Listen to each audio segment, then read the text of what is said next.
3 days. That is how long it had been since the last drop of water touched my tongue. My mouth felt like it was stuffed with cotton and sandpaper. The Nevada sun is not just hot, it is a physical weight, pressing down on your shoulders, trying to drive you into the dust. I adjusted the strap of my tactical vest, the canvas biting into my sunburned neck. The Geiger counter clipped to my belt clicked rhythmically, a slow, steady heartbeat that reminded me the world was poisoned, but not dead yet. Not here. Just empty. I had been tracking a signal, a ghost frequency. Just static and a repeating pattern of 3 clicks. It led me here, to the middle of nowhere. Past the skeletal remains of Las Vegas where the glass towers now look like jagged teeth rotting in the desert jaw.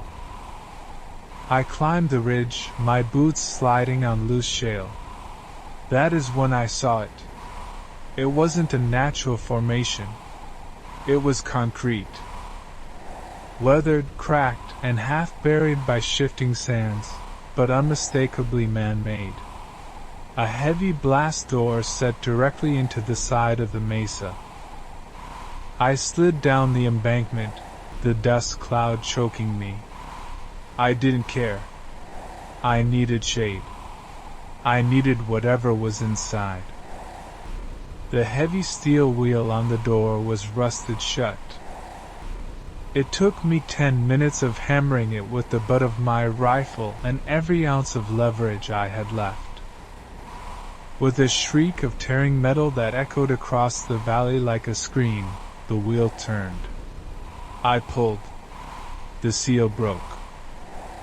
A hiss of air rushed out, stale, cold, and smelling of ozone and old copper. It was the smell of a time capsule. The smell of 1980. I pulled my flashlight, clicked it on, and stepped into the dark. The temperature dropped 20 degrees instantly. The silence was absolute. No wind. No insects. Just the sound of my own ragged breathing and the crunch of my boots on the concrete floor. The beam of my light cut through the gloom, revealing a long corridor lined with pipes and conduits. Yellow and black hazard stripes painted on the walls were peeling like dead skin. "Hello?" I called out. The word died in the air, swallowed by the insulation. Stupid. If anyone was alive down here, they would have heard the door. If anything else was down here, well, I just rang the dinner bell. I unslung my rifle, thumbing the safety off. The tactical light on the barrel swept the corners. Clear. I moved deeper. Room after room of abandoned office equipment. Desks covered in dust, papers scattered like autumn leaves. It looked like they left in a hurry. Coffee mugs still sitting on coasters. A calendar on the wall dated October 1984. But it wasn't the offices that worried me. It was the scratches on the floor. Deeply gouged drag marks leading further down into the facility. I reached a stairwell. The emergency lights flickered, a dying pulse of amber that barely illuminated the steps.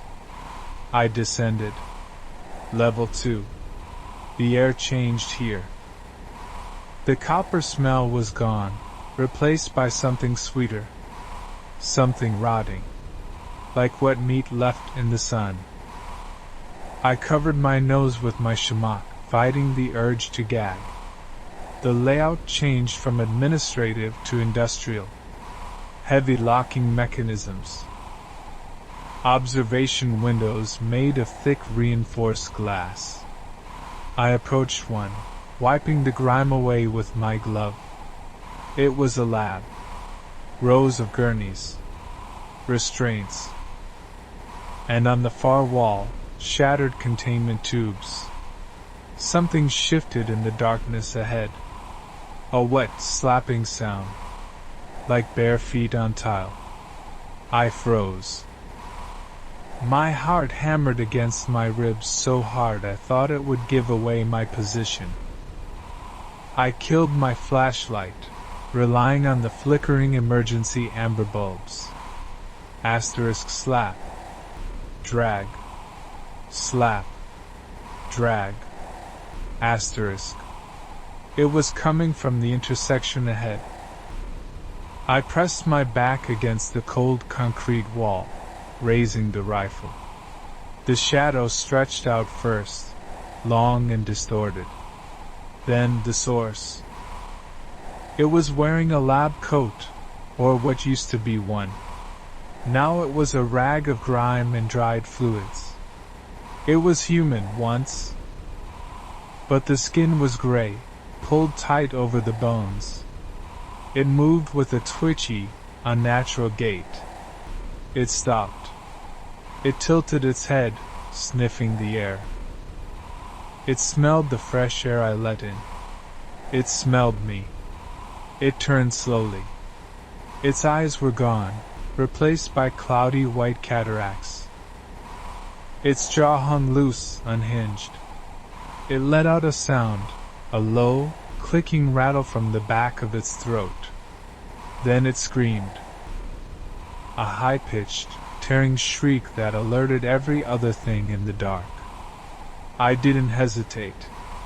I squeezed the trigger. The suppressed shot coughed, and the thing dropped.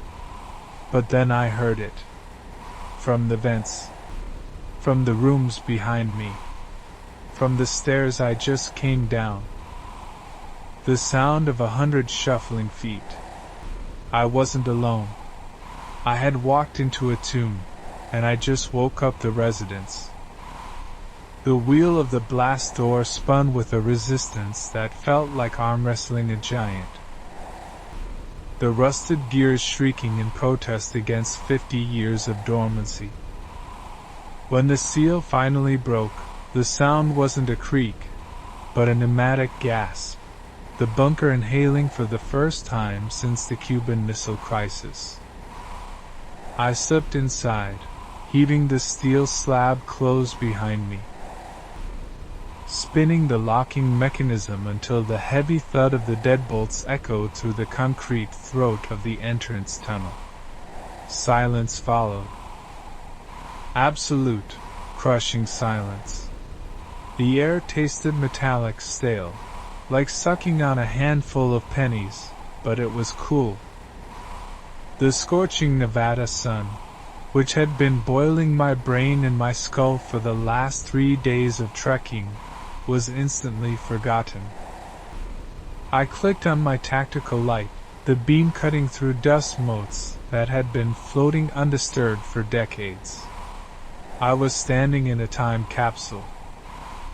The decontamination chamber was pristine, lined with yellowing instructions on how to scrub off fallout. I bypassed the showers. I wasn't radioactive, just filthy, and pushed into the main habitation zone. The survivalist part of my brain, the part that had kept me alive while Las Vegas burned on the horizon, immediately shifted from flight to assess. I needed inventory. I needed distinct, quantifiable odds of survival. The layout was standard military efficiency, brushed steel, linoleum floors, and utilitarian lighting. I found the breaker box in a utility closet near the galley. It took a prayer and a violent yank of the master switch, but the backup generators, likely diesel-fed beasts buried deep in the earth, coughed to life. The hum was low, a vibrating thrum that I felt in my teeth more than I heard. Overhead, fluorescent tubes flickered, buzzed, and then bathed the corridor in a harsh, clinical white light. Scavenging this place was like robbing a museum. The pantry was a prepper's wet dream, stacked floor to ceiling with civil defense marked tins. I cracked a crate open with the back of my hatchet. Crackers. Thousands of them. Another crate held tins of hard candy, supposedly for quick energy, but mostly sugar and red dye. The water situation was better. 50-gallon drums lined the back wall, sealed with wax and lead.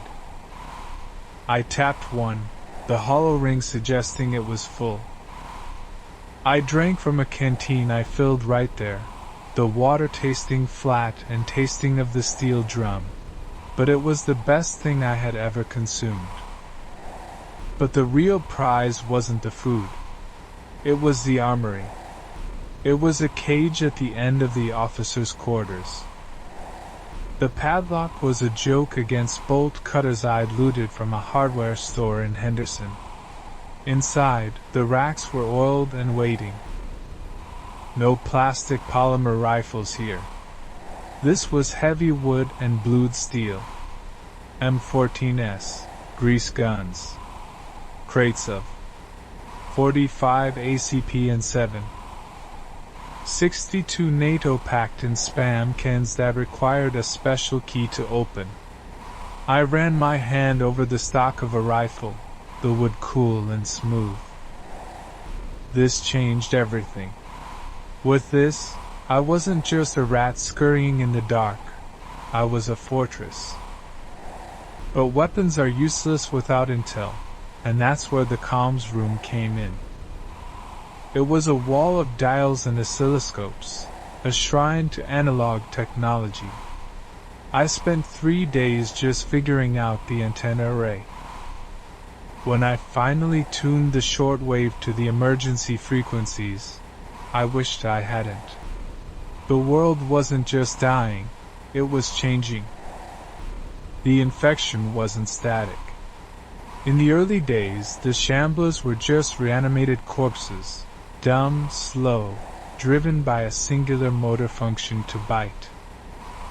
But the voices cutting through the static spoke of something new. A broadcast from a holdout in the Rockies described Vector 2 mutations. They called them runners on the coast, but out here in the heat, the radio operator called them leathers. The Nevada sun didn't rot them, it cured them. It dried out the moisture, tightening the skin against the bone until it was like hardened armor. They didn't bloat, they desiccated. And they were fast. The signal faded in and out, the operator's voice trembling. They don't groan anymore. They click. Like insects. If you hear the clicking, you're already dead. I stopped scavenging for comfort, and started scavenging for siege warfare. I found the air filtration schematics. The intake vents were located on the surface, camouflaged by fake scrub brush and rocks, roughly 200 yards from the main hatch. The gauge on the ventilation console was in the red. Airflow obstruction, 80%. If that hit 100%, the generator would choke, and I'd suffocate in the dark. I had to go out. The thought paralyzed me for an hour. To leave the womb of the bunker was insanity, but staying was suicide. I prepped like a diver going into shark waters. I found a heavy, rubberized radiation suit, overkill for the virus, but bite-proof. I strapped an M14 to my chest, a grease gun to my thigh, and a machete across my back. The transition from the cool, recycled air of the bunker to the blast furnace of the desert afternoon was a physical blow. The heat shimmered off the hard pan. I moved low, crawling through the sagebrush, scanning the horizon. The intake vents were a cluster of mushroom-shaped steel caps jutting out of a rocky outcropping. I could see the problem immediately. A tumbleweed jam, compounded by a drift of sand and something else. Bodies. 3 of them, tangled in the metal grating. I approached downwind, the M14 raised. They looked like statues carved from driftwood. Brown, withered, skeletal. These were the leathers. I poked the nearest one with the barrel of the rifle. Hard as stone. I moved to drag the corpse off the vent, hooking my boot under its armpit to lever it away. The moment the body shifted, the head snapped toward me. There was no groaning, no wet, guttural snarling. Just a dry, sharp click-click-click from the back of its throat, like 2 stones being struck together. The thing exploded into motion. It didn't scramble, it uncoiled. The dehydration had tightened its tendons into high-tension springs. It launched at me, claws that were essentially exposed finger bones raking against the rubber of my suit. The force knocked me backward into the sand. I kicked out, my heavy boot connecting with its chest. It sounded like kicking a hollow log. It didn't even flinch. It scrambled back up, moving on all fours with a jerky, arachnid speed. I fired. The 308 round, usually a man-stopper, punched a hole through its shoulder, blowing out a cloud of dust and dried fungal spores. But the creature didn't stop. No blood pressure to drop. No organs to shock. You had to shatter the structure. 2 more clicks echoed from the rocks. The other 2 were waking up. I switched the M14 to semi-auto and aimed for the joints. I took the first one's leg off at the knee. It collapsed, thrashing in the dust, still clicking furiously. The second one, the one I'd kicked, lunged for my throat. I brought the rifle stock down, smashing its skull. It didn't splatter, it crunched, like stepping on a giant beetle. The third was flanking me, moving with a terrifying tactical awareness that the shamblers never had. It was circling, waiting for an opening. This wasn't mindless hunger. This was predatory instinct honed by the pathogen. I abandoned the rifle. It was too long for close quarters, and ripped the grease gun from my holster. I sprayed the flanking leather, the 45 rounds hammering it backward, shattering its ribcage, turning the dried torso into splinters. It fell, twitching. I didn't wait to check the kill. I turned to the vents, tearing the debris and the shattered remains of the first zombie away from the intake. The turbine below groaned, spinning up speed as the airflow returned. I ran. I didn't look back. I could hear more clicking rising from the desert floor, a chorus of dry rattles emerging from the heat haze. They were burying themselves in the sand during the day, waiting for vibrations. Ambushed predators. I hit the airlock code with shaking hands, the hydraulic hiss of the door sounding like a choir of angels. I tumbled inside, spinning the wheel, locking the world away again. Back in the command center, I watched the monitors. The external cameras showed nothing but heat waves and sand. But I knew they were out there. The infection had evolved. It wasn't just consuming life anymore. It was optimizing it for the environment. The shamblers were the first wave, the brute force. These things were the soldiers. I looked at the wall of ammo cans. I had thousands of rounds. I had water for years. But as I listened to the rhythmic clicking echoing faintly through the thick steel of the blast door, testing the metal, searching for a seam, I realized the bunker wasn't a fortress. It was a pantry, and I was just the canned meat waiting to be opened. The hydraulic hiss of the blast door sealing shut was the sweetest sound I had ever heard. A mechanical sigh that severed the connection between me and the Hell's Cape above. For a moment, there was only the throbbing of blood in my ears and the erratic, desperate rhythm of my own breathing. I slumped against the cold, painted steel, the flashlight in my trembling hand cutting a chaotic arc through the stale air. This was Site 4, a relic of 1962 buried beneath the scorched silica of the Nevada desert, forgotten by the government long before the world ended. And now my tomb or my castle. I didn't care which, as long as it held against the scratching.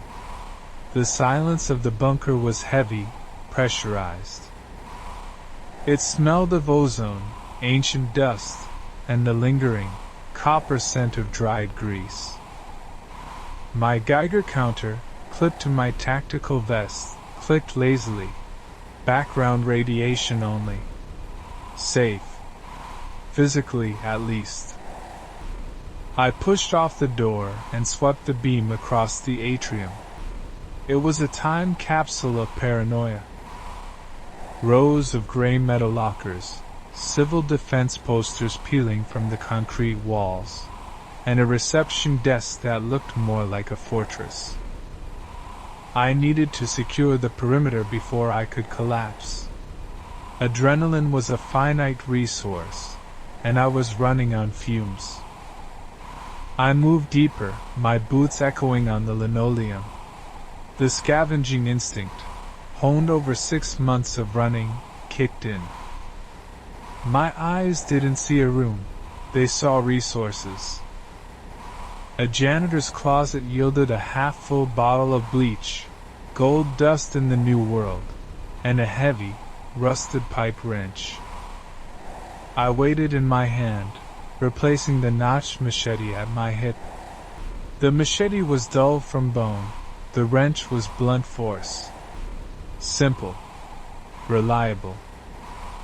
The deeper I went, the more the reality of the place set in. This wasn't just a bunker. It was a self-sustaining ecosystem designed for a nuclear winter that never came. Level 2 was the mess hall and dry storage. I pried open a crate marked Crackers, Survival, 1964. The tin hissed as the vacuum seal broke. The crackers were stale, tasting of cardboard and salt, but they were calories. I shoved a handful into my mouth, chewing dryly as I moved to the command center on level 3. This was the prize. The room was dominated by a wall of monochromatic monitors, most dead. But 3 were flickering with static-laced feeds from the surface perimeter cameras. I wiped the dust from the glass and stared. The desert night was green-tinted and grainy, but the movement was unmistakable. This was where the fear, usually a cold knot in my stomach, turned into ice water. The infection was changing. 6 months ago, they were shamblers. Mindless, rotting kinetic energy. They walked until their muscles dissolved, or someone put a bullet in their brain stem. But what I saw on the monitor wasn't a shambler. It was crouched on top of the ventilation housing I had just bypassed. It was motionless, its skin the color of wet ash, tight against a skeletal frame that looked elongated, stretched. It didn't pace. It waited. The virus wasn't just reanimating dead tissue anymore. It was optimizing it. I watched, mesmerized by the horror, as a coyote trotted into the frame, oblivious, The creature on the vent didn't moan. It didn't lunge clumsily. It uncoiled. The movement was fluid, arachnid. In a blur of grayscale pixels it dropped. There was no struggle, just a singular, violent impact, and then the creature dragged the carcass into the blind spot of the camera. They were hunting. They were learning. The rotters were dying out, replaced by these hunters. The realization hit me hard. The scavenging phase of the apocalypse was ending. We were entering the predation phase. I turned away from the screen, my hands shaking. I needed to secure the air filtration. If those things could sense pheromones or heat, the vents were a highway straight to me. I grabbed the schematics left on the main console. The air intake was manually controlled from a sub-basement access point. I had to go down. The descent to level 4 was darker. The emergency lights here had failed, leaving me in a darkness so absolute it felt like a physical weight. The air grew colder, damp. The smell changed, too. Beneath the dust, there was something organic. Sweet. Rotten. Like spoiled fruit and copper. I kept the flashlight low, sweeping the floor for trip hazards. I found the maintenance hatch for the filtration unit. It was a massive turbine housing, silent now, waiting for a restart. But the grate covering the intake wasn't clear. It was clogged. I stepped closer, raising the light, and recoiled. It wasn't clogged with debris. It was a web. Thick, translucent strands of biological matter were woven across the steel mesh. It looked like fascia, the connective tissue found between muscles, but magnified and spun like silk. Caught in the web were rats, insects, and a human arm. Severed, desiccated, but fused into the mass. The infection was evolving beyond the host's bodies. It was becoming environmental. It was building a nest. I needed to clear it to get the air scrubbers running, but touching it felt like a death sentence. I pulled on heavy welding gloves I'd scavenged from the workshop on level 2 and gripped the pipe wrench. I struck the webbing. It didn't tear, it bruised. A dark, viscous ichor oozed from the impact site, and a low shudder went through the mass, vibrating the grate. Suddenly, the silence of the sub-basement shattered. A screech, high-pitched and vibrating with infrasound, erupted from the ventilation shaft above me. It wasn't a vocal cord scream. It was the sound of air being forced through a distorted larynx. The hunter on the surface. It heard the vibration. It knew I was here. I scrambled back as the vent cover overhead buckled.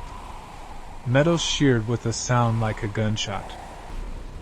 A shape dropped into the corridor, landing on all fours with a wet slap.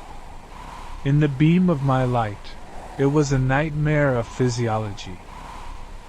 Its eyes were gone, covered by callous bone growth. It didn't need sight. The webbing was its sensory organ, and I had just rung the dinner bell. Its jaw unhinged, revealing rows of needle teeth that looked more like shark cartilage than human molars. I didn't think. Instinct took the wheel. I swung the pipe wrench with every ounce of hysterical strength I possessed. The creature lunged, fast as a whip crack.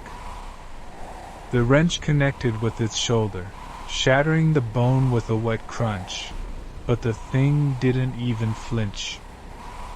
It slammed into me, knocking the wind out of my lungs, pinning me against the cold concrete. Its skin was burning hot, feverish. It smelled of ammonia and raw meat.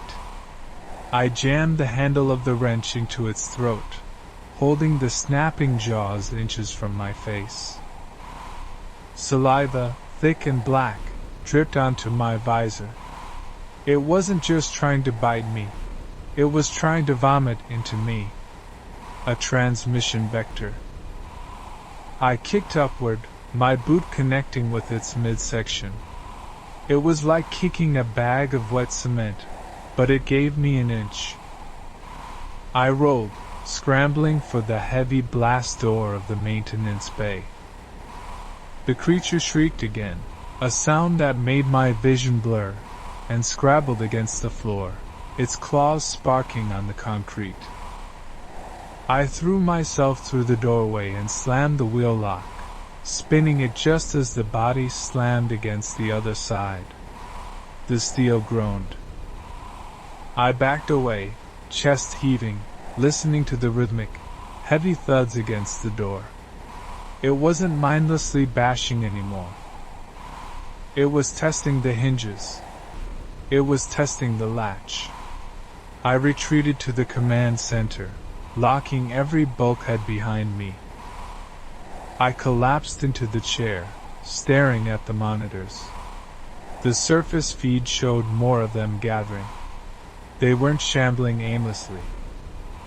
They were standing in a circle around the vent intake, heads cocked, listening to the one inside. A hive mind? A pack mentality? I looked at the internal sensors. The air quality on level 4 was dropping. The biomass was spreading.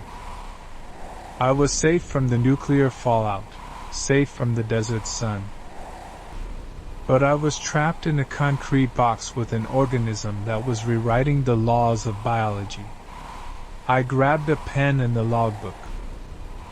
My hands shook so hard I could barely write.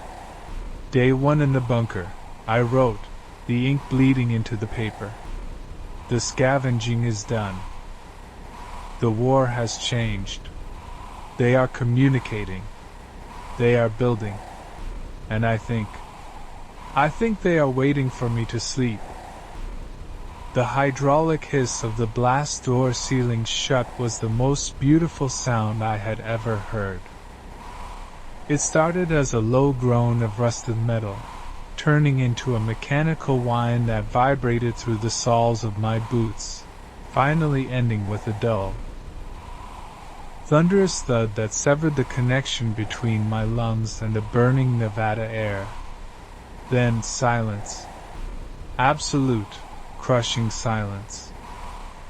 The darkness was total until the beam of my tactical light cut through it, illuminating swirling dust motes that had been undisturbed since the Reagan administration. I was safe, or at least, I was no longer prey. My heart hammered against my ribs, a frantic rhythm that seemed too loud in the dead air of the decontamination airlock. I checked the Geiger counter clipped to my belt. The needle barely twitched. Background levels only. This place wasn't a tomb for the radioactive dead. It was a time capsule. I moved deeper, the air growing colder with every step down the concrete ramp. The emergency power systems were dead, which meant I was relying on battery packs until I could locate the diesel generators. The beam of my light swept over conduit pipes and yellow warning stripes, finally landing on a heavy steel door marked L2, Logistics and Provisions. This was the moment of truth. If this room was empty, I had just locked myself in a concrete coffin. I leaned my weight against the lever, fighting the oxidation of decades, until it gave way with a screech. Inside, shelves lined the walls, floor to ceiling. It wasn't empty. It was a gold mine. Crate after crate of MREs. Though the dates stamped on them suggested the gum would be dust, and the Tabasco sauce had likely turned into lethal sludge. But calories were calories. I pried open a wooden crate marked with the Civil Defense logo. Blankets. Wool, scratchy, and smelling of mothballs, but dry. Beside it, cases of water purification tablets, and more importantly, replacement filters for the industrial air scrubbers I had seen on the schematics near the entrance. I wasn't just surviving for the week. I had stumbled upon years of life. But the scavenging was almost manic, a desperate need to inventory my new kingdom before the reality of isolation set in. I moved to the armory next. The lock had been drilled out long ago. Someone had been here before the fall, maybe maintenance crews decommissioning the site. But they hadn't stripped it. Racks of M16A1s sat silent and greased, protected by vapor corrosion inhibitor bags. I ripped one open, the smell of cosmoline hitting me like a wave of nostalgia. Ammunition cans were stacked like bricks. I loaded a magazine, the spring stiff but functional, and racked the bolt. The metallic clack echoed, a promise of violence I hoped I wouldn't have to keep down here. But it was the workbench in the corner that drew my attention. A logbook lay open, dust coating its pages. I blew it off, coughing as the cloud rose. The last entry was dated 3 years ago, long after the initial outbreak, but before the Great Silence. The handwriting was erratic, jagged. They are changing. The heat doesn't slow them down anymore. It hardens them. God help us. I froze. The evolution of the infected was a theory I had toyed with, observing them through rifle scopes from miles away, but reading it here, confirmed by a ghost, chilled me. I needed eyes on the surface without exposing myself. I made my way to the command center on the 3rd sublevel. It was a cavernous room filled with dead CRTs and massive switchboards. In the center, a periscope station, designed to survey the blast radius without opening the door. I pressed my eyes to the rubberized viewports and cranked the handle. The optics were cloudy, but the Nevada sun was bright enough to punch through. The desert floor was a shimmering expanse of heat haze and scrub brush. And there they were. I had expected the shamblers, the slow, rotting corpses that wandered aimlessly, dragging necrotic limbs. But the things moving through the sagebrush were different. They didn't stumble. They moved with a jerky, insectal precision. Their skin, exposed to the relentless UV radiation and dry heat, hadn't rotted off. Instead, it had desiccated and cured, turning into a tough, leathery hide that looked like sandstone. They blended perfectly with the desert floor. Camouflage. The virus wasn't just reanimating dead tissue anymore. It was adapting to the environment. I watched one pause near a rock formation. It stood perfectly still, indistinguishable from the stone, entering a dormant state to conserve energy. A coyote, likely desperate for water, trotted past. In a blur of motion that my eyes could barely track, the creature snapped out of dormancy. It didn't bite. It struck with rigid, claw-like fingers, bludgeoning the animal before tearing into it. These weren't zombies.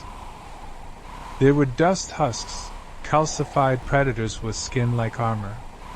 My stomach churned. The standard 56 rounds I had just found might shatter on impact against that hardened epidermis if I didn't hit soft tissue. eyes or the open mouth. The bunker was secure, but the ventilation intake on the surface was a weak point. If those things sensed the vibration of the air scrubbers turning on, they would investigate. I had to go back up. I had to clear the intake vents of debris and camouflage them before I dared to start the main generator. I grabbed a crowbar and the M16, ascending the stairs with a newfound dread. The heavy silence of the bunker now felt like the held breath of a victim. I cracked the secondary escape hatch, just enough to slide the periscope wand out, scanning the immediate perimeter. Clear. I pushed the hatch open, the searing heat hitting me instantly. I crawled on my belly toward the intake housing, a concrete box surrounded by chain link. It was clogged with tumbleweeds and sand. I began to pull the debris away, my movements slow, agonizingly quiet. Snap. A dry twig broke under my knee. The sound was microscopic, but in the stillness of the desert, it was a gunshot. 50 yards away, a rock stood up. It turned its head, not with a smooth rotation, but with a mechanical ratchet motion. It had no eyes, just empty sockets crusted over with sand, but it saw me. It let out a sound I had never heard, not a moan, but a dry, clicking rattle, like stones shaken in a tin can. It charged. The speed was terrifying. It didn't run like a human, it bounded, stiff-legged, covering ground in impossible leaps. I rolled onto my back, raising the rifle. I fired. The first round sparked off its shoulder, chipping away a chunk of the calcified skin but not slowing it down. It was 10 yards away. I adjusted my aim, fighting the panic. The second shot took it in the knee, shattering the joint. It collapsed, tumbling into the dust, but immediately began crawling, dragging its broken leg with frantic energy. The clicking sound intensified, a signal. I looked up. Across the valley, 3 more mounds of earth were rising. The hive was waking up. I scrambled back to the hatch, firing 2 more suppression shots at the crawler. One connected with its skull, not penetrating, but the kinetic energy snapped its neck back with a sickening crunch. It stopped moving. I dove into the hatch, spinning the locking wheel just as a heavy impact slammed against the steel from the outside. They were scratching at the metal, the sound like nails on a chalkboard, magnified 1,000 times. I slumped against the ladder, gasping for air that tasted of recycled dust. The bunker was stocked, the water was clean, and I had weapons. But as the scratching above grew more frantic, joined by others, I realized the truth. The infection had evolved to own the surface. The desert belonged to them now. I wasn't a survivor in a fortress. I was a soft, fleshy organism hiding in a can, and they were the openers, waiting for the metal to rust. The hydraulic hiss of the blast door ceiling was the only sound that truly let me sleep. Down here, 30 feet beneath the Nevada hardpan, the air was recycled, stale, and tasted of oxidized copper and old rubber. The bunker, a relic of 1960s paranoia, had become my coffin and my castle. I ran a gloved hand over the rivets of the bulkhead, checking the seal for the 3rd time in an hour. Paranoia wasn't a disorder anymore. It was a survival trait. The Geiger counter on the workbench clicked rhythmically, a slow, steady heartbeat that confirmed the radiation levels were negligible. But I kept it on anyway. It was the silence I couldn't stand. The silence meant I was alone, and being alone meant I was the sole target for whatever was scratching at the ventilation shafts on the surface. My supplies were dwindling. The freeze-dried rations from the Johnson administration had turned into indistinguishable gray powder that tasted like sawdust and salt. I had water. The deep aquifer pump was a miracle of engineering, but I needed filters. The ceramic cores were fouling up, coated in a slime that I didn't want to analyze. If the water went, I went. It forced my hand. I had to breach the surface again. I moved to the armory, a glorified closet where I kept my scavenging rig. I didn't wear plate carriers or tactical vests. Those were heavy and trapped heat. Out in the desert, heat killed you faster than the infected. I wrapped my forearms and shins in magazines secured with duct tape. National Geographics from 1985, glossy and thick. Bite-proof, mostly. I slung a crowbar across my back and checked the action on the Glock. 3 mags. That was it. If I needed more than that, I was already dead. Cycling the airlock took 5 minutes of agonizing mechanical groans. When the outer door creaked open, the sunlight hit me like a physical blow. It was blinding, white-hot, and relentless. I pulled my goggles down and wrapped a shamak around my face. The desert was silent. The wind didn't even blow. The heat just shimmered off the asphalt of the old highway, turning the horizon into a watery mirage. I began the trek toward the roadside service station 2 miles east. It used to be a bustling stop for truckers. Now it was a tomb. As I walked, I scanned the scrub brush. In the cities, they swarmed. But out here, the infection had evolved. It had changed to survive the environment. We called them jerky at first, a dark joke, but the name stuck. The heat didn't rot them, it cured them. It sucked the moisture from their flesh, pulling the skin tight against the bone until it was hard as leather. They didn't shamble. They didn't moan. They stood perfectly still, statues of dried meat and sinew, waiting for a vibration, a scent, a sound. They were dormant solar batteries, conserving every ounce of energy until the trigger was pulled. I passed a sedan in a ditch. Inside, a family sat strapped in their seats, heads lolling back, mouths ageti. Their skin was black and cracked, like a dry riverbed. I stopped, watching the father in the driver's seat. His eyelids were gone, burned away, leaving milky, yellowed orbs staring at the sun. He didn't move. I treaded lightly, placing my boots carefully on the sand to muffle the crunch. These were the desiccated. They were faster than the fresh ones.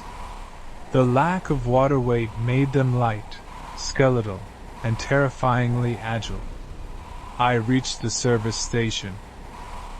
The windows were blown out, shards of glass glinting in the dirt. I slipped through the door frame, the transition from blinding light to shadow momentarily blinding me. I froze, listening. Nothing but the settling of the building in the heat. I moved behind the counter. The cash register was gutted. I wasn't looking for money. I needed the utility room. I found it in the back, behind a door labeled Employees Only. Inside, shelves were stripped bare, but luck was on my side. A sealed box of industrial particulate filters sat on the top shelf, missed by whoever had raided this place first. I reached up, my fingers brushing the cardboard. Then I heard it. A dry, cracking sound. Like a dry branch snapping, but what enough to be biological. I froze. The sound came from the corner of the room, behind a stack of old tires. I slowly turned my head. Huddled in the shadows was one of them. It wasn't dormant. It was molting. The infection wasn't just preserving them anymore. It was armoring them. The thing's skin was sloughing off in sheets, revealing a calcified, dark red layer beneath. It looked like chitin.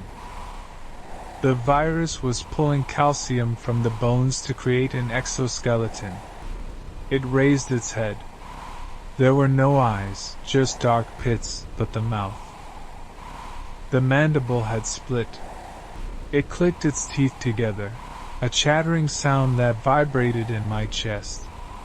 I grabbed the box of filters. The movement triggered it. The creature uncoiled with unnatural speed, launching itself across the room.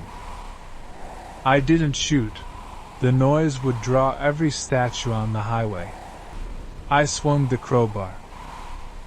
The steel connected with the creature's shoulder, but instead of the sickening thud of breaking flesh, there was a sharp clack, like hitting stone.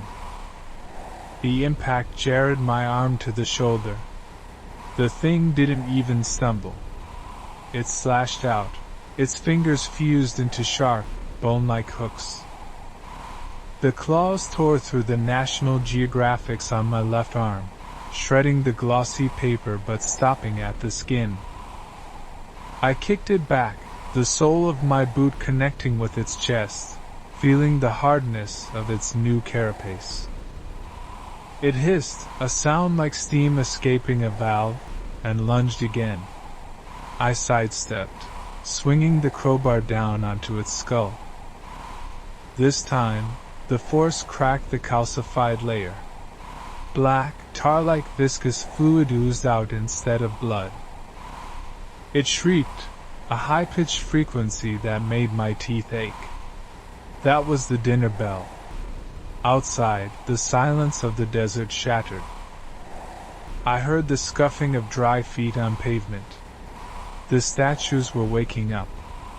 I bolted. I cleared the back exit, sprinting into the blinding sun. The heat hit me instantly, sucking the moisture from my lungs, but the adrenaline pushed me forward. I looked back. From the service station, 3 of them poured out. They didn't run like humans. They galloped on all 4s, their limbs locking and unlocking with mechanical precision. The desiccated were built for the sprint. I had a half-mile lead on the main pack, but the molting one was right behind me. I could hear its dry, clicking breath.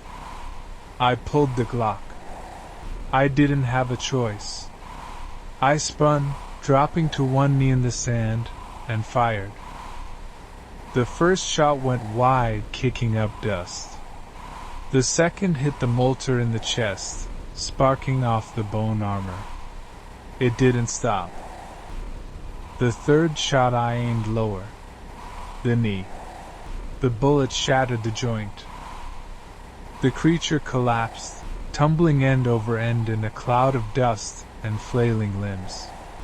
I didn't wait to see if it got up. I turned and ran. The bunker entrance was a black square in the distance, shimmering in the heat haze. My lungs burned. The air felt like breathing broken glass. Behind me, the sound of the horde was growing, a chorus of dry rattles and snapping joints. They were gaining. The heat didn't slow them down, it fueled them. Their metabolism was solar-driven. I was racing against nuclear-powered predators. I reached the perimeter fence, vaulting over the rusted chain link. My foot caught, and I slammed into the dirt, the box of filters skidding away. I scrambled, grabbing the box, scraping my hands raw on the gravel. I could hear them close now, the slap of their hard feet on the ground. I dove for the airlock wheel. It was hot to the touch, burning my palms. I spun it, the heavy gears grinding. I threw myself inside and hauled the heavy steel door shut just as the first body slammed against it. Asterisk clang. Asterisk. The impact reverberated through the steel. Then another. Asterisk clang. Clang. Asterisk, they were throwing themselves against the door, scratching at the metal with those bone hooks. I spun the locking wheel, engaging the deadbolts. I slumped against the cold metal of the inner door, sliding down to the floor, gasping for air. I clutched the box of filters to my chest like a newborn. I listened to the scratching on the other side. It was different than before. Stronger. More coordinated. They weren't just mindless drones anymore. They were testing the perimeter. Evolution works fast when the pressure is this high. I looked at the Geiger counter on the wall. The needle was steady, but my hands were shaking. I had the water filters. I bought myself another month. But out there, in the furnace of the Nevada desert, they were changing. Getting harder. Faster. And sooner or later, they wouldn't just scratch at the door. They'd figure out how to open it. The hiss of the hydraulic seal was the loudest sound I'd heard in 3 years. It wasn't just a door closing. It was the sound of a timeline severing. Outside, the Nevada sun was baking the skin off the shamblers, turning them into jerky. Inside, the air was cool, stale, and tasted of ozone and ancient dust. I leaned my back against the cold steel of the blast door, sliding down until my rucksack hit the concrete. My hands were shaking. Not from fear, though there was plenty of that, but from an adrenaline crash so violent it felt like my blood had turned to lead. I checked the Geiger counter clipped to my belt. The needle danced in the green, hovering near 0. Safe. I clicked on my tack light. The beam cut through the darkness, illuminating a long, descending concrete corridor. The walls were painted a sterile, institutional green, peeling in long strips like dead skin. Scavenging this place wasn't going to be like picking through the Walmart ruins in Reno. This was a time capsule. I moved forward, the echo of my boots sounding like gunshots in the silence. The layout was standard for a site like this. Decontamination showers first, then the armory, then living quarters. I bypassed the decking. I was already covered in the dust of the dead world. A little more wouldn't kill me. It was the armory door that stopped me. A heavy steel mesh gate, locked with a mag lock that had died when the grid went down in '89. I pulled the crowbar from my pack. The metal groaned, a high-pitched shriek that made me wince, but the latch gave way. Inside, it was Christmas. Rows of racks.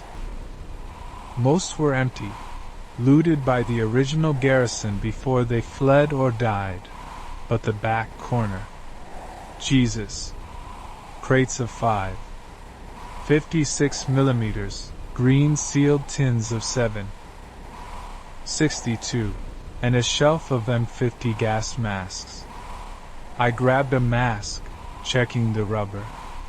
It was still supple. Filters were sealed in foil. I swapped my cracked respirator for the M50, the seal tight against my face. The air immediately tasted cleaner.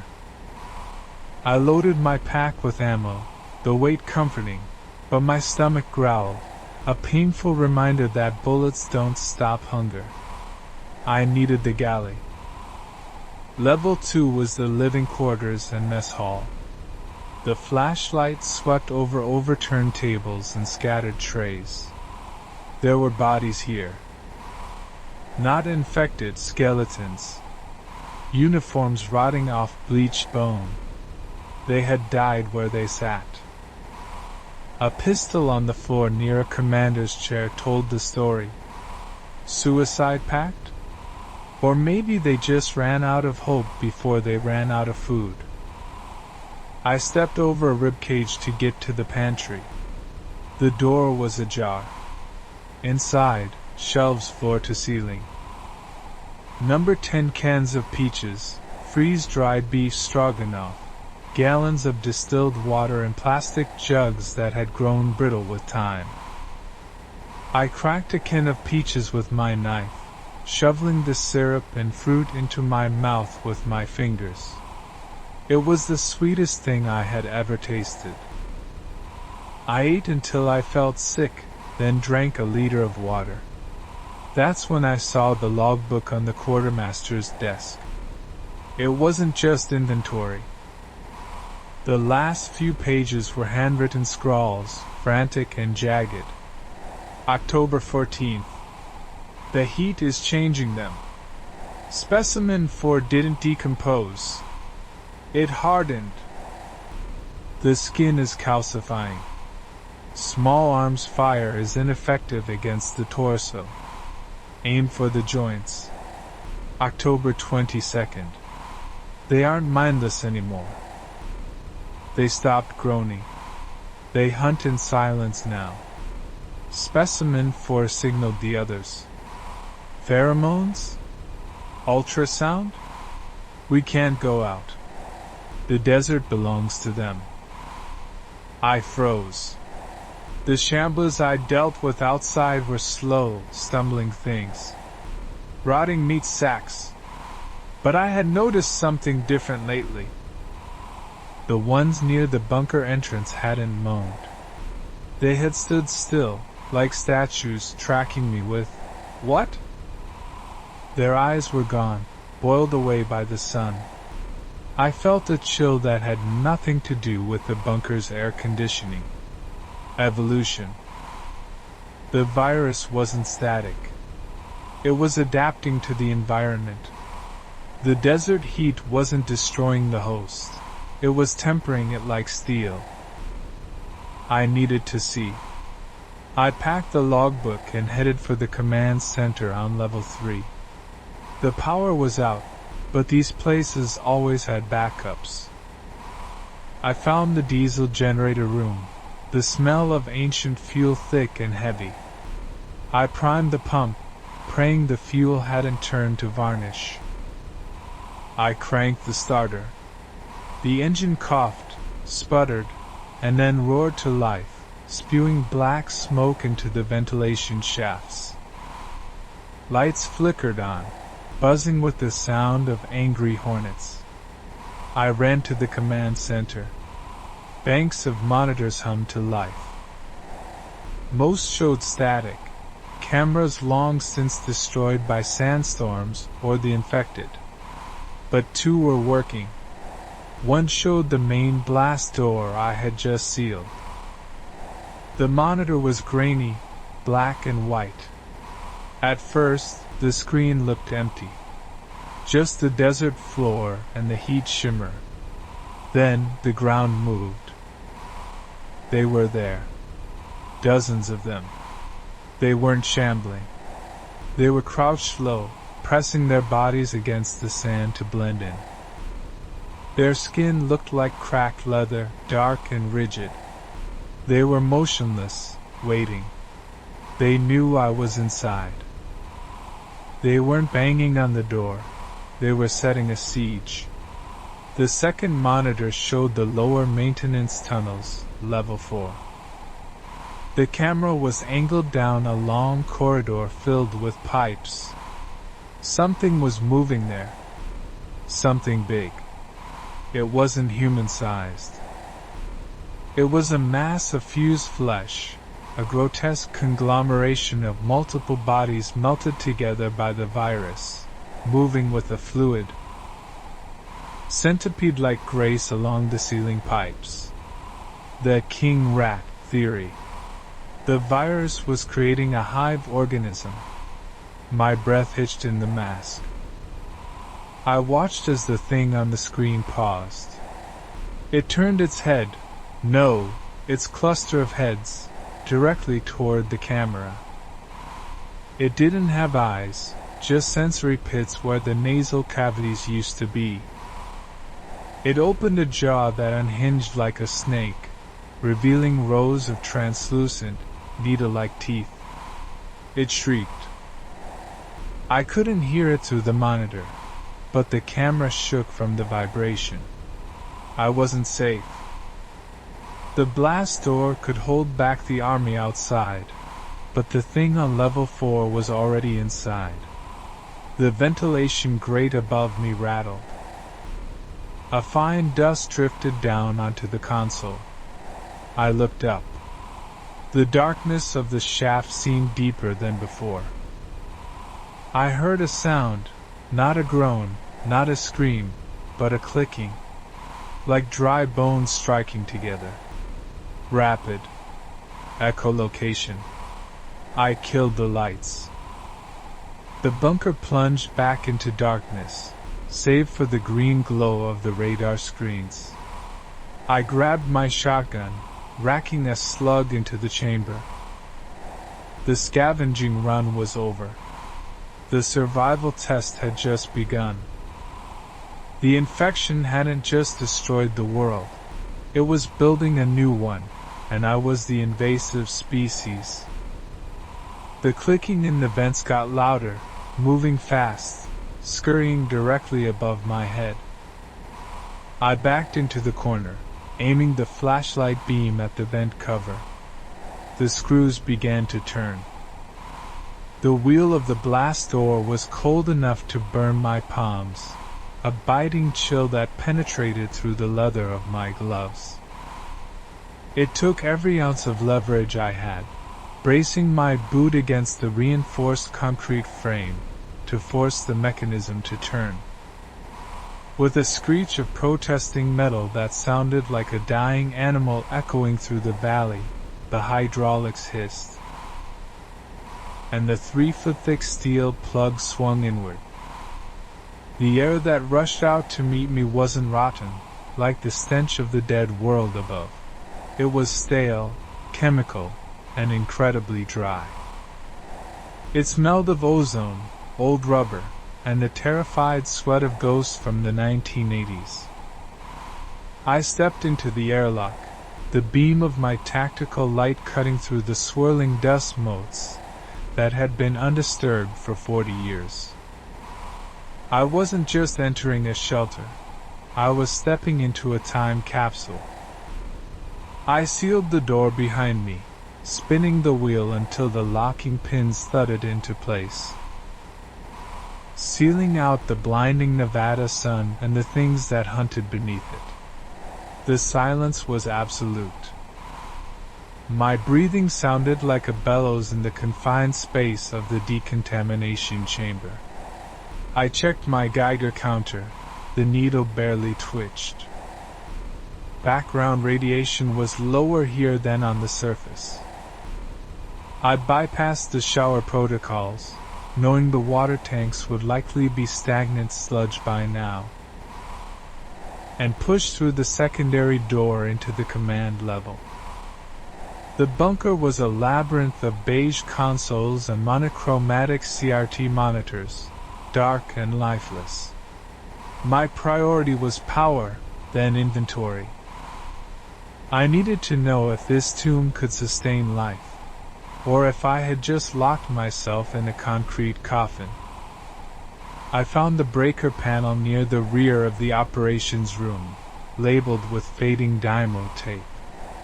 The emergency generator loop was tripped.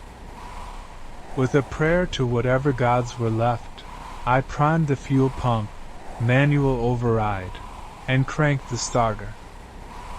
The diesel engine, preserved in the low humidity environment, coughed once, twice, and then roared to life.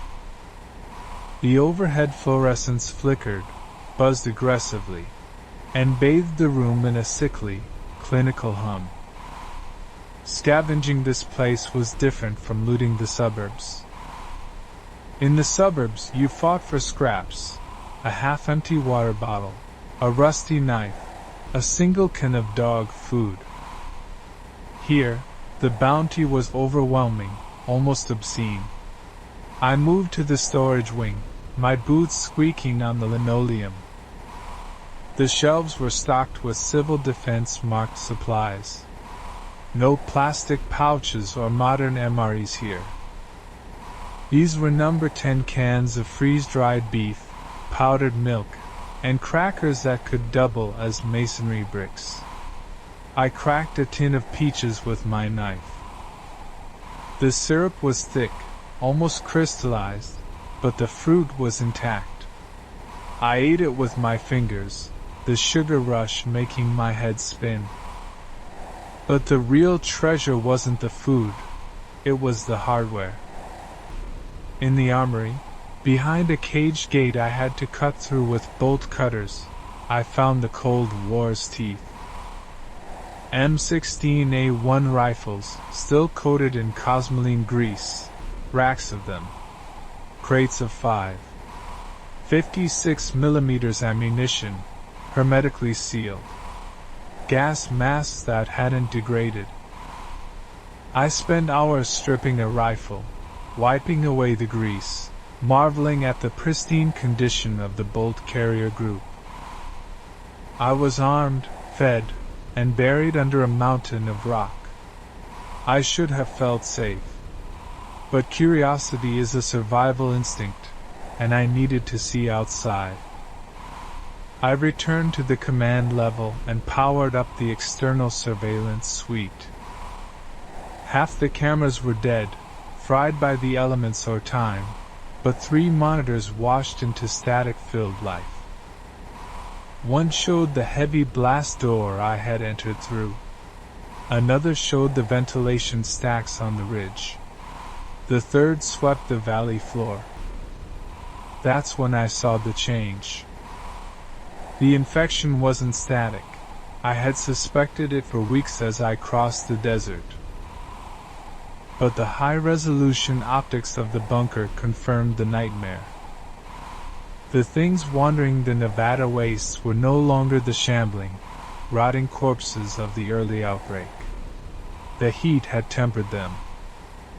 On the screen, a cluster of them stood near the ventilation intake. They didn't move. They didn't sway. They stood perfectly rigid, their skin pulled tight against their bones, looking like bog bodies dried in a kiln. They had become desiccated. The moisture had been cooked out of them, halting the rot, turning their flesh into a tough, leathery armor. They looked like statues carved from mahogany. I zoomed the camera in, the servos whining. Their eyes were gone, sunken into black pits, but their ears were elongated, cartilage twisted and flared. They were blind, hunting by sound and vibration, and they were evolving to survive the caloric deficit of the desert. As I watched, a jackrabbit darted from behind a sagebrush, 50 yards away. The reaction was instantaneous. The statues didn't stumble. They snapped. It was a burst of kinetic energy that defied the laws of biology. One of the dried ones launched itself on all fours, moving with the skittering, jerky speed of a spider.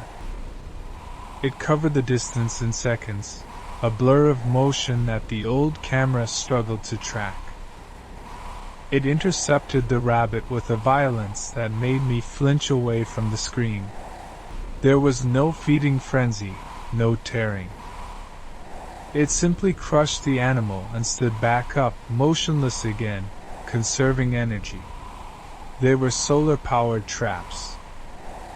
They had shed the unnecessary weight of organs, fluids, and humanity, refining themselves into pure reflex engines. A warning light on the console blinked red, pulling my attention from the horror on the screen. Air filtration, obstruction. My heart hammered against my ribs. The ventilation stacks. The group I was watching was gathered around the primary air intake. If the scrubbers failed, the CO2 buildup in the bunker would kill me in days. Or I'd be forced to open the main door and let the desert air, and those things, inside. I had to go out. Not through the main door, which was too loud and slow, but through the emergency maintenance hatch located near the intake itself. I geared up. I took one of the M16s, a bandolier of fresh magazines, and a heavy wrench. The climb up the maintenance ladder was grueling, the air getting hotter as I ascended toward the surface. I reached the hatch, listening. Silence. I cracked the seal, pushing the heavy iron lid up just an inch. The heat hit me instantly, a physical blow. I peered through the gap. They were there, 5 of them, standing in a loose circle around the mushroom-shaped vent hood. One of them had jammed its arm into the louvers, likely chasing a rodent, and gotten stuck. That was the obstruction. I needed to be silent. The old rifles didn't have suppressors. If I fired, the echo would draw every desiccated husk in a 5-mile radius. I had to do this with the wrench. I pushed the hatch open and slithered out onto the scorching gravel. The heat radiating off the ground distorted the air. I moved low, keeping the vent structure between me and the other 4. The stuck zombie was twitching spasmodically, vibrating against the metal. I crept closer, the smell of hot, dry decay filling my nose, like burning hair and old leather. I was 5 feet away when the gravel crunched beneath my boot. It wasn't loud, just a shifting of stones. All 5 heads snapped toward me instantly. The lack of eyes made it worse. They were staring at me with the void. The one stuck in the vent let out a sound, not a moan, but a high-pitched, clicking chitter, like a cicada amplified through a distortion pedal. It was a signal. The 4 free ones dropped to a crouch and sprang. Time dilated. I swung the wrench, catching the first leaper in midair. The impact felt like hitting a tree trunk. There was no soft give of rotting flesh, just the crack of dried bone. It tumbled back, but it didn't stay down. It scrambled upright, its limbs moving at impossible angles. I abandoned stealth. I leveled the M16 and squeezed the trigger. The roar of the rifle shattered the desert stillness. The 56 rounds punched through the leathery chests, puffs of dust erupting from exit wounds where blood should have been. They didn't stop. The hydrostatic shock that usually disrupted tissue didn't work on things that were essentially dried jerky. I had to break the structure. I shifted aim to the pelvis and knees. I shattered the leg of the closest one, and it collapsed, clawing at the ground with terrifying speed, dragging itself toward me. I backed up, firing controlled bursts, disintegrating their joints. The one in the vent wrenched itself free, tearing its own arm off at the elbow in a spray of dust and dried fibers, and lunged.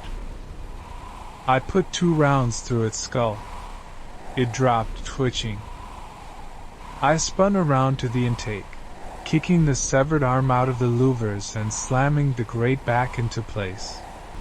The valley below was coming alive. Hundreds of statues were waking up, turning toward the sound of the gunshots. A tide of brown, withered death was beginning to sprint up the slope. I dove back into the maintenance hatch, the metal searing my skin, and spun the locking wheel just as the first body slammed against the lid. The impact rang through the steel like a gong. I slid down the ladder, my breath coming in ragged gasps, the adrenaline making my hands shake. I hit the bottom and collapsed against the cool concrete wall of the bunker. The air filtration light on the console turned green. I was safe. I had food for years. I had water. I had weapons. But as I watched the monitors, seeing the swarm of desiccated horrors clawing at the reinforced concrete, testing the seals, looking for a weakness, I realized the truth. The infection had evolved to survive the wasteland. It had become faster, harder, and relentless.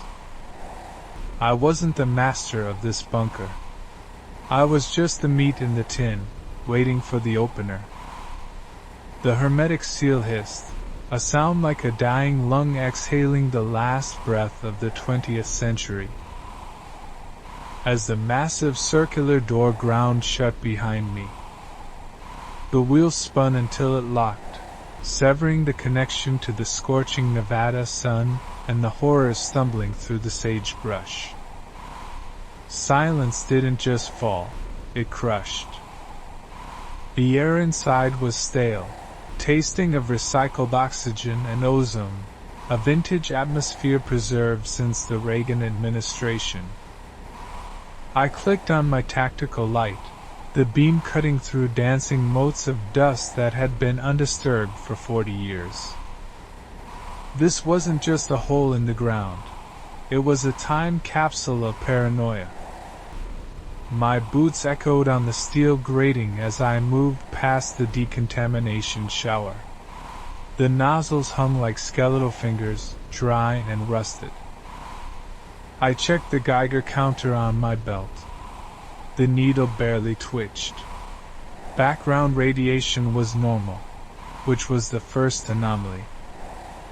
If this was a standard fallout shelter, the shielding should have been thicker, the ambient hum of the earth dampened. Instead, the walls seemed to vibrate with a low-frequency thrum, likely a geothermal generator still chugging away in the bowels of the facility. I wasn't looking for safety, not really. I was looking for calories and ammunition. The wasteland had picked me clean. My canteen was lighter than my conscience, and my rifle had 3 rounds left. I breached the mess hall first. It was a pristine tableau of abandonment. A coffee cup with world's best dad sat next to an ashtray filled with desiccated butts. I swept the pantry. It was a gold mine. Rows of freeze-dried stews, powdered milk, and vacuum-sealed tins of crackers labeled civil defense. I didn't celebrate. Excitement burns energy. I methodically packed the nutrient-dense items, checking seals for botulism. I found a crate of water purification tablets, and miraculously, a sealed box of 5 56mm rounds. The brass was dull, but the primers looked dry. I loaded a magazine. The metallic click, the most comforting sound I'd heard in weeks. But as I moved deeper, past the dormitory bunks made up with military precision, the narrative of the bunker shifted. This wasn't a shelter for politicians or generals. The deeper levels weren't living quarters. They were laboratories. The walls changed from industrial beige to clinical white, stained with the brown patina of dried fluids that were decidedly organic.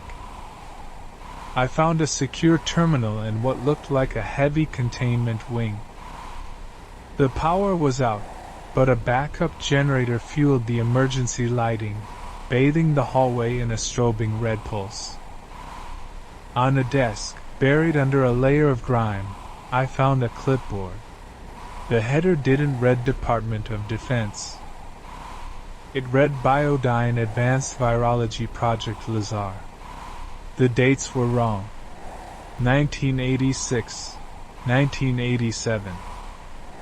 The entries described a pathogen discovered in permafrost core samples. They weren't hiding from a nuclear war. They were hiding from what they had dug up. I sat in the heavy swivel chair, reading the frantic handwriting of the lead researcher, Dr. Aris Thorne. Subject 4 is exhibiting hypercalcification of the dermis, one entry read. The virus isn't just reanimating necrotic tissue, it's optimizing it. The shambling phase is merely the incubation period. Once the host consumes enough biomass, the cellular structure reorganizes. They are becoming armored. They are becoming hunters. I felt a chill that had nothing to do with the subterranean temperature. Outside, I had noticed the changes. The walkers were getting faster. Just last week, I saw one withstand a crowbar blow to the skull that should have pulped it. Instead, the bone had felt like concrete. I had assumed it was rigor mortis or mutation from the radiation of the dirty bombs used in the early panic. I was wrong. It was evolution. The infection wasn't a decay. It was a metamorphosis. I pocketed the journal and moved toward the observation glass overlooking the main lab floor. The glass was 3 inches thick, reinforced with wire mesh. Below, the room was a slaughterhouse frozen in time. Gurneys were overturned. Hazmat suits lay in shredded heaps. But in the center of the room, strapped to an isolation table, was a corpse. Or what I assumed was a corpse. It looked like a statue carved from gray meat and bone. Ridges of bone protruded from its shoulders and chest, forming a natural plate carrier. Its fingers had fused into long, serrated hooks. I leaned closer to the glass, shining my light down. The thing's skin was translucent in places, revealing dark, thick veins that didn't pump blood. But a black sludge, the ferrofluid I'd seen leaking from the newer infected. Suddenly, the thing on the table twitched. It wasn't the groggy stumble of the fresh dead. It was a sharp, hydraulic jerk. The silence of the bunker broke. A high-pitched chittering sound, like a cicada amplified through a distortion pedal, erupted from the vents above me. I spun around, raising my rifle. The evolution Dr. Thorne wrote about. It hadn't stopped in the 80s. It had been marinating down here, in the dark, starving and changing. Something dropped from the ceiling tiles 10 feet away. It landed on all fours, silent as a spider. It was human-shaped, but the anatomy was all wrong. The knees bent backward. The jaw was split vertically, clicking together mandibles of bone.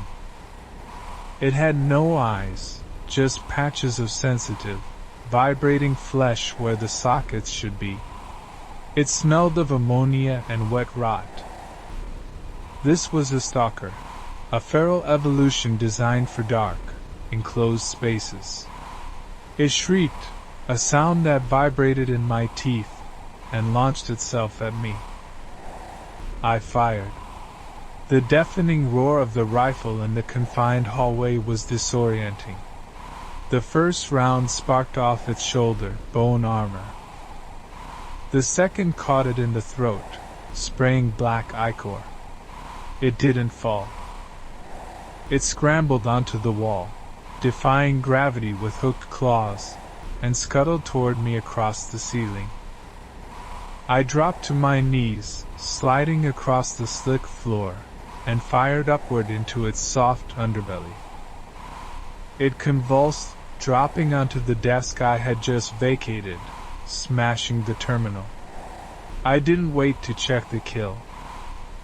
I sprinted back toward the mess hall, my heart hammering against my ribs. The chittering was everywhere now. The ventilation system was a highway for them. They had been asleep, dormant in a low metabolic state, and I had just rung the dinner bell. I reached the heavy blast door of the medical wing and spun the wheel, sealing it just as something slammed against the other side with the force of a battering ram. The metal groaned. I backed away, chest heaving.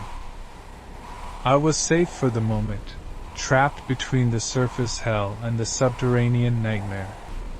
I looked at the supplies I had scavenged. The food, the water. It was enough for a month.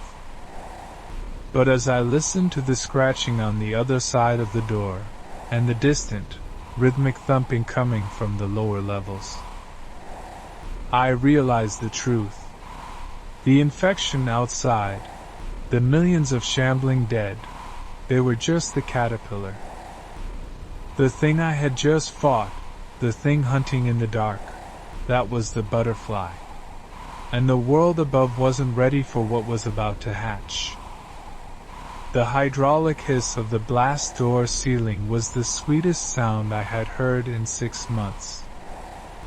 I leaned my entire body weight against the iron wheel, sweat stinging the cracks in my sun-bleached lips, and spun it until the locking mechanisms engaged with a dull, subterranean thud. The world outside, the blinding white heat of the Nevada salt flats, the shimmering distortion of the horizon, and the things that hunted within it, was instantly severed. I was entombed in the belly of 1962. Silence rushed in to fill the void, a heavy, pressurized silence that smelled of stale ozone, limestone dust, and the ghosts of anxieties from a war that never happened. My flashlight beam cut through the gloom, catching motes of dust that had been suspended in the still air for half a century. They danced like microscopic stars in the halo of the lens. Department of Civil Defense was stenciled in fading yellow paint on the gray concrete wall ahead, accompanied by the ubiquitous trefoil radiation symbol. I checked the Geiger counter strapped to my belt. The needle danced nervously but stayed in the green. The background radiation was higher here, likely due to radon seeping through the granite. But it was nothing compared to the hot zones I had traversed near Vegas. I needed to secure the perimeter before I could rest. The bunker was a time capsule, a hardened artery of the old American defense grid. My boots crunched on grit as I moved down the primary corridor, the sound impossibly loud in the dead air. I swept the beam left and right. Decontamination showers. Rows of rubberized suits hanging like flayed skins from rusted hooks. They were brittle, cracking at the touch, useless against the pathogen that had swallowed the world, but good for raw material.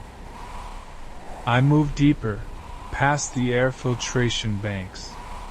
The massive green housings of the ventilation system were silent beasts. I placed a hand on the intake manifold. It was cool. If I could get the generator running, I might have clean air, but for now, I was breathing the recycled breath of the dead. Scavenging in a place like this was a psychological game. You had to fight the awe of the history and focus on the utility of the garbage. I found the commissary, or what passed for one in a fallout shelter. It was a survivalist's wet dream. Metal shelves lined the walls, floor to ceiling. I ran my fingers over the cold steel of a number 10 can. Crackers, survival, civil defense, 1963. I pried the lid off with my combat knife, the metal screeching in protest. The vacuum seal broke with a sharp hiss. Inside, the crackers were arranged in neat wax paper stacks. I took a bite. It tasted like chalk and old cardboard, sucking the moisture right out of my mouth, but it was carbohydrates. It was life. I shoved 2 cans into my pack. Next to them were tins of hard candy, melted into singular, sticky bricks of glucose. I took those too. Sugar was energy. Energy was movement. Movement was survival. But the real prize was the water. 55-gallon drums painted black with white lettering, potable. I tapped the side of the first one. A hollow ring. Empty. My stomach tightened. I moved to the next.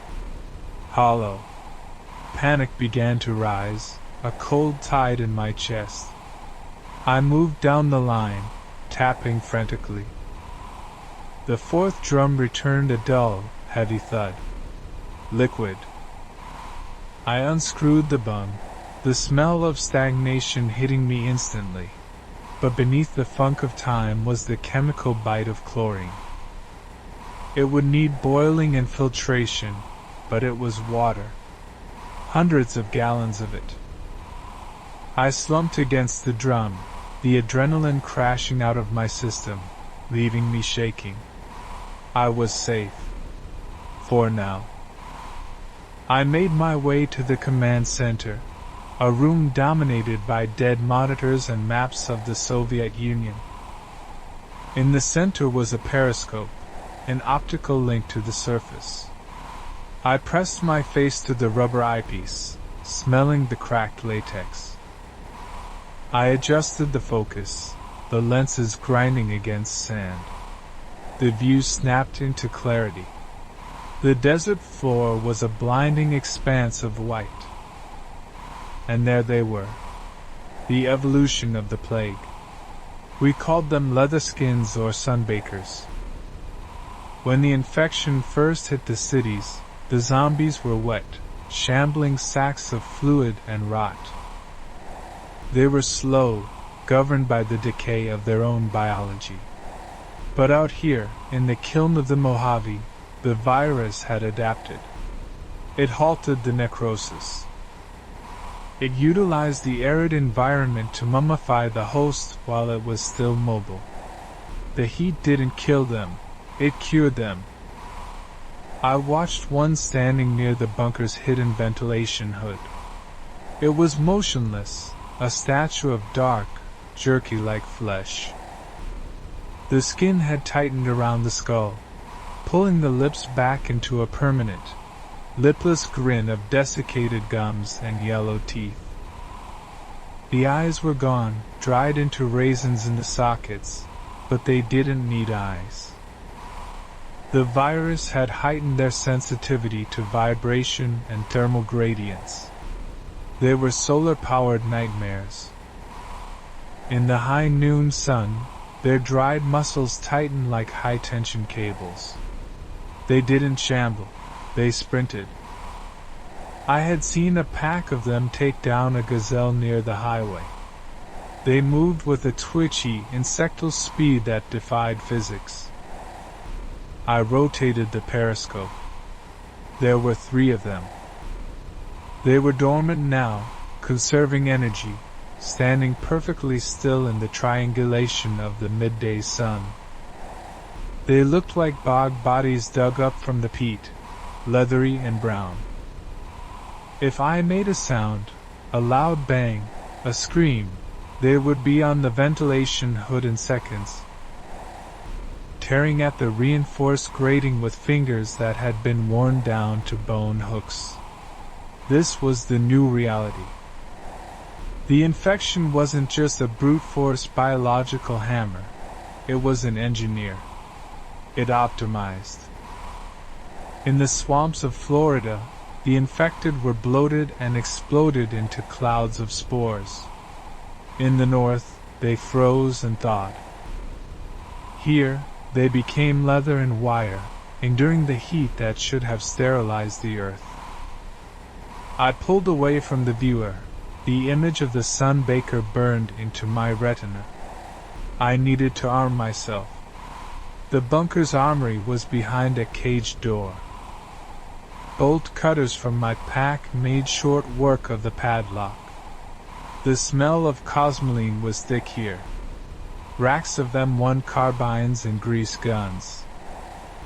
They were outdated, heavy, and coated in sticky preservative, but they were mechanical perfection. I pulled a carbine from the rack, working the slide. It was smooth. I found crates of .30 carbine ammunition, sealed in spam cans that required a key to open. I sat on the floor, surrounded by the tools of a war that never happened, preparing for the war that would never end. I began stripping the weapon, wiping away the grease with a rag. That's when I saw it. Under the workbench in the armory. A boot. Not a military boot. A hiking boot. I froze, the disassembled rifle parts in my lap. I followed the leg up. A body was wedged between the workbench and the wall. It wasn't ancient. The clothes were modern, ripstop nylon, tactical vest. A survivor. I scrambled back, weaponless, reaching for my knife. The body didn't move. I crept closer, shining the light. He had been dead for weeks, maybe months. The smell was faint, masked by the cosmoline. Desiccation had started here too, in the dry air of the bunker. But it wasn't the infection. I saw the gun in his hand, a modern 9mm pistol, and the hole in the side of his head. Suicide. I gently pried a notebook from his rigged fingers. It was a field journal. I flipped to the end. The handwriting was erratic, jagged with terror. Day 40. They aren't just outside. They are listening. The sunbakers. They communicate. Not with words. They drum. They tap on the rocks. Subsonic frequencies. I hear it through the hull. They know where the vents are. They are blocking the air intake. They aren't trying to get in. They are trying to suffocate me out. The CO2 levels are rising. I can't breathe. I can't go out there. They are waiting. I dropped the book. The silence of the bunker suddenly felt different. It wasn't empty. It was heavy.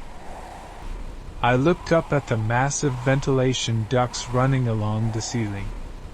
I held my breath, straining my ears against the ringing silence. Asterisk tap. Tap. Scratch. Asterisk. It was faint, vibrating down through the metal ductwork from the surface. A rhythmic scratching, like dry claws on steel. Then a low, thrumming vibration that I felt in my teeth more than I heard. It wasn't the wind. It was a signal. The things upstairs weren't just mindless predators. they were a hive. And the previous tenant was right. They had found the air intake. I scrambled to the environmental control panel on the far wall. The gauges were dead, but I tapped the glass of the CO2 monitor. The needle fell to the bottom. No power, but a chemical strip taped to the side, a backup indicator, was turning a sickly shade of yellow. Poor air quality. I wasn't safe. I was in a sealed jar, and they were tightening the lid. The intense scavenging hunt shifted instantly. I didn't need just food and water anymore. I needed an exit strategy. I needed to clear the vents without opening the main door. I looked at the grease-covered carbine, then at the dead man's 9mm, then at the ventilation shaft. The intricate dance of survival had just changed tempo. I wasn't the scavenger here. I was the canned food. The air scrubbers on level 3 were dying. I could hear them wheezing through the ventilation shafts, a rhythmic, mechanical death rattle that echoed off the cold, riveted steel of the bunker walls. It had been 3 weeks since I cracked the seal on this Cold War relic. 3 weeks of breathing recycled air that tasted of ozone and stale copper. The silence down here wasn't empty. It was heavy, pressurized, pressing against my eardrums with the weight of 50 feet of Nevada earth. My Geiger counter, clipped to the webbing of my scavenged tactical vest, offered a comforting, intermittent click, a reminder that while the air was stale, it wasn't radioactive. Yet. I sat on the edge of a cot that had been made up in 1962, the wool blanket scratching against my skin, and checked the magazine of my M1911 for the 4th time that hour. 7 rounds. I had 3 spare mags. It wasn't enough for a war, but it had to be enough for a grocery run. The bunker was a miracle of preservation, stocked with enough freeze-dried chipped beef and potable water to last a decade. But the filtration system required specific carbon interchange plates that the inventory logs claimed were stored in the surface-level maintenance shed. If the scrubbers failed, the CO2 would build up, and this tomb would live up to its name. I had to go topside. The process of cycling the airlock was a test of patience and nerve. I spun the heavy iron wheel, the rust flaking off onto my gloves, and felt the hydraulics shudder. The hiss of equalization was deafening in the stillness. When the outer door groaned open, the light didn't stream in, it assaulted me. The Nevada sun was a blinding, bleaching white force that instantly seared my retinas. I pulled my goggles down, the polarized lenses turning the world into a stark, amber-hued wasteland. The heat was immediate, a physical blow that sucked the moisture from my pores. I stepped out onto the concrete pad, the door grinding shut behind me with a finality that made my stomach turn. The desert was unchanged, vast and indifferent. Scrub brush twisted like skeletal fingers from the cracked earth. And the shimmering heat haze on the horizon made the distant mountains look like they were melting. But it was the smell that hit me first, not the rot I had grown used to in the cities, but something sharper. Musk. Ammonia. The scent of a reptile house. I moved low, sticking to the shadow of the bunker's concrete superstructure. The maintenance shed was 200 yards away, a corrugated metal blister sitting in the sun. The silence of the desert was broken only by the wind whistling through the dry brush. I scanned the perimeter, Nothing. No shambling figures, no groans. Just the sun and the dust. I reached the shed, the padlock on the door having been shot off long ago.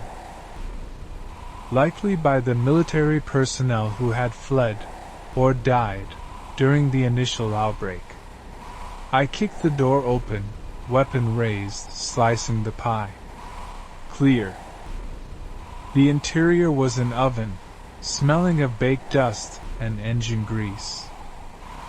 I found the carbon plates quickly, stacked in a crate marked Civil Defense 1961. They were heavy, cumbersome. As I shoved 2 of them into my pack, my boot crunched on something brittle. I looked down. It was a shedding. Not a snake skin, but something human-shaped. Translucent, papery sheets of dried epidermis, sloughed off in a single piece, lying on the floor like a ghost. It still had the shape of fingers, the hollow impression of a face. My heart hammered against my ribs. This wasn't normal decay. This was metamorphosis. I knelt to examine it, the amber lens of my goggles magnifying the texture. The skin was hard, almost chitinous. The virus wasn't just killing the host anymore. It was adapting them to the environment. The shamblers in the city were wet, rotting sacks of meat that fell apart in the heat. Whatever left this behind was evolving to survive the desert desiccation. A sound from outside froze my blood. It wasn't a moan. It was a click. A dry, staccato clicking, like 2 stones being struck together, originating from the roof of the shed. I slowly raised the barrel of the 1911, aiming at the corrugated ceiling. The metal creaked under shifting weight. Dust filtered down in thin streams. I backed out of the shed, step by careful step, emerging back into the blinding sun. There it was. Perched on the apex of the shed's roof, crouched on all 4s like a gargoyle. It was humanoid, but gone to the point of impossibility. Its skin was a dark, leathery brown, pulled tight over bone, appearing almost varnished. It had no lips, just a fused, bony ridge of teeth exposed in a permanent rictus. The eyes were gone, replaced by thick, milky cataracts that looked like polished marble. It turned its head toward me, not with the lethargy of the undead, but with the twitchy, bird-like precision of a predator. It clicked again, a sound produced by snapping its jaw. It was echolocating. The infection had stripped away its sight and given its sonar to hunt in the blinding light. I held my breath, the heavy carbon plates in my pack digging into my shoulders. It tilted its head, listening to the wind, listening for my heartbeat. Then it screamed. It wasn't a vocal cord scream. It was a high-pitched expulsion of air through restricted spiracles in its chest, a sound like a steam whistle. Immediately, the scrub brush around the perimeter erupted. They had been there the whole time. Lying in the dirt, camouflaged by their leathered skin, buried shallowly in the sand like trapdoor spiders. 6, 10, maybe a dozen of them rose from the earth in a cloud of dust. They didn't shamble. They sprinted. I didn't hesitate. I fired 2 rounds at the one on the roof. 1 miss. 1 hit to the shoulder that produced a puff of dust but no blood. It was like shooting a tree stump.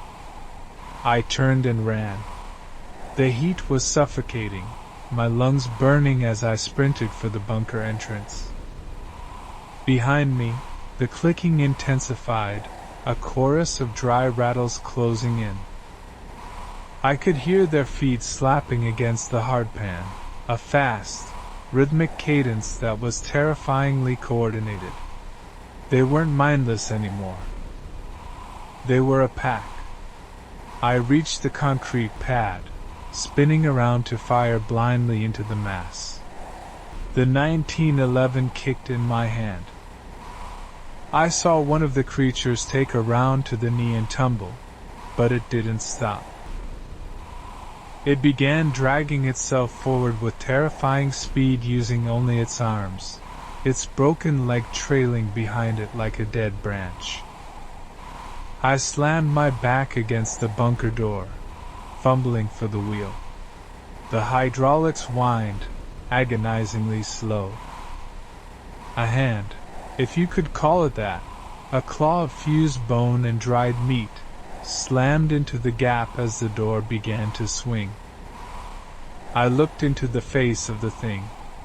It had no nose, just slit-like vents. It hissed at me, snapping its jaws inches from my face. I jammed the barrel of the gun into its eye socket and pulled the trigger. The recoil sprayed black, tar-like sludge across my visor. The creature went limp, and I kicked it back, hauling on the wheel with every ounce of adrenaline left in my system. The heavy steel door groaned shut, severing the fingers of another creature that had tried to grasp the rim. The seal engaged with a heavy thud. I spun the locking mechanism, collapsing to the floor as the airlock began to cycle. The hissing of the pressurization system drowned out the scratching on the other side of the door. I ripped off my goggles, wiping the black ichor from my face. I looked at the severed fingers lying on the floor of the airlock. They weren't decomposing. They were calcified, dense as stone. I picked one up. It was light, hollowed out, structured like the bone of a bird. I realized then, sitting in the dark of the transition chamber, that the bunker wasn't just a shelter.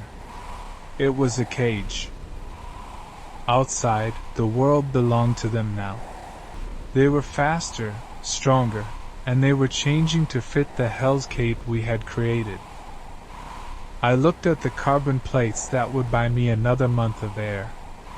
1 month. That was all the time I had to figure out how to kill something that had forgotten how to die.